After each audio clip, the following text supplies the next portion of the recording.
Secretary Pete Buttigieg. Secretary Buttigieg, good morning to you. Thanks for being back on the show. Morning. Good to be with you again. So lots of topics to get you on this morning. And let me start here with what we just left off related to these cyber attacks against the United States. What should the red line be for the U.S. to, in essence, retaliate and perhaps launch some kind of cyber counteroffensive?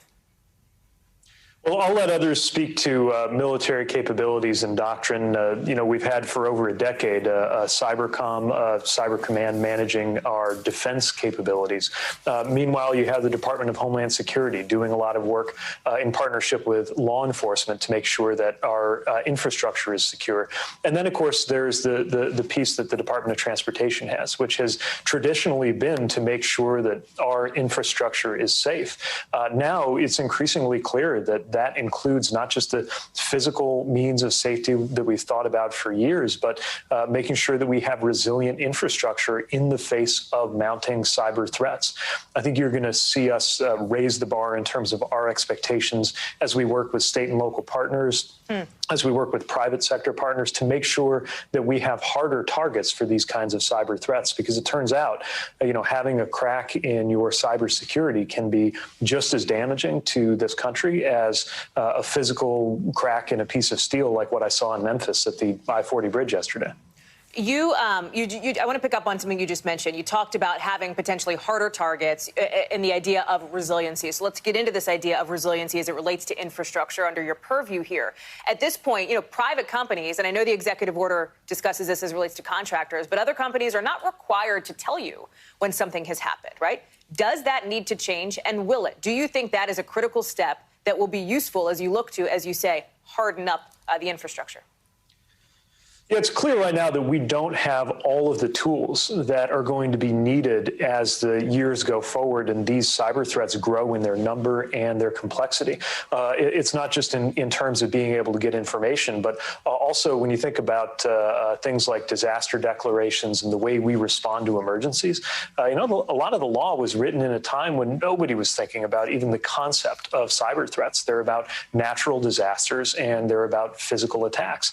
And this is something different, but also, as we've seen, just as disruptive. So I think it's going to be very important for Congress and the administration to work together to find ways to shore up information sharing, to shore up security. And as your question points out, look, a lot of the critical infrastructure in this country is in private hands, or it's in the hands of local government units, sometimes quite small, that don't have that much capacity.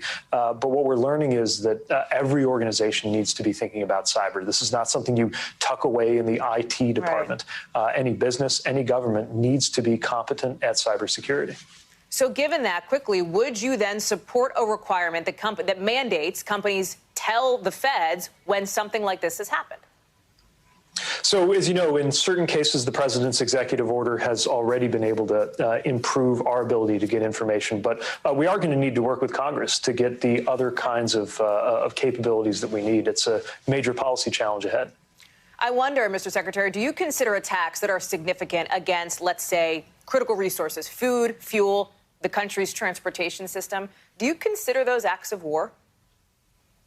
Well, look, every case is different, and a decision like that and a determination like that is something that comes from the White House, not the Department of Transportation. But what I'll say is that there's a lot to do with safety and there's a lot to do with security at stake in our cyber strength. The Colonial Pipeline hack was just one example that reveals how much we have on the line, and we've got a lot of work to do as a country. I want to turn to infrastructure before we go live to President Biden, who will be making remarks in Delaware in, I think, just under 2 minutes from now. But very quickly, have you been in touch with either of the transportation systems that have made news this week for being disrupted, the MTA or the ferry system up in Massachusetts? So our department's in regular contact with all transit agencies and making sure they get the support that they need. And it's, again, yet another example of the concerns that are out there. Look, it's a good thing that these agencies are not necessarily owned and operated by the federal government, but we've got to do everything we can as an agency to help them. We know that on Capitol Hill, we've been reporting on this morning. One of my colleagues interviewed Senator Joe Manchin as it relates to the infrastructure discussions that are happening. I know you said this weekend that you are looking at, I think, Monday, right, June 7th, as when you'd like to see some real movement now from Republicans. And there is this sort of implication that otherwise Democrats will go it alone. Oh, Secretary Buttigieg, I've got to thank you here as we see President Biden now speaking on the economy. Thanks. Economy and our recovery.